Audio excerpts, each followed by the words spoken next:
எல்லோரும் வந்து மிளகு தக்காளி கீரை இல்லாமல் வந்து குப்பைக்கீரைன்னு சொல்லுவாங்க. அதெல்லாம் பொரிச்சிட்ருக்காங்க நைட்டு நைட்டுக்கு இல்லை நாளைக்கு குழம்புக்கு. இது விவசாயம்.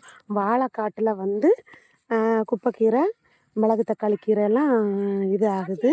அப்புறம் பார்த்திங்கன்னா மிளகு தக்காளி கீரை சின்னதாக இருக்குது. அதனால் நீங்கள் வந்து இதாட்டு தான் இருக்கும், பார்த்துக்குங்க. நானும் ஓயாமல் வீடியோ போட்டுகிட்டே இருக்கேன். ஏன் மக்களே ஒரு லைக் பண்ண மாட்டேங்கிறீங்க, ஒரு ஷேர் பண்ண மாட்டேங்கிறீங்க, சப்ஸ்கிரைப் பண்ண மாட்டேங்கிறீங்க. முடிஞ்சால் பெல் பட்டனை கிளிக் பண்ணுங்கள் மக்களே, கமெண்ட் பண்ணுங்கள் சரிங்களா?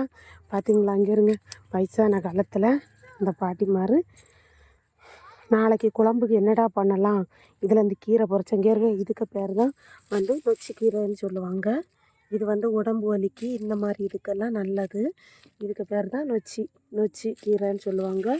இதுதான் சின்னதாக இருக்கிறது குப்பைக்கீரை. பார்த்திங்களா, இது வந்து நொச்சி. இது நல்லது உடம்புகளுக்கு, புரியுதா? இந்த மாதிரி கீரைகளை தான் பொரித்து கடைஞ்சா சூப்பராக இருக்கும்.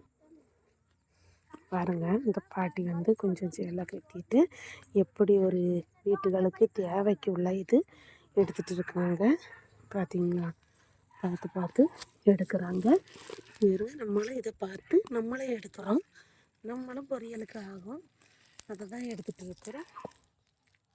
சரிங்களா மக்களே?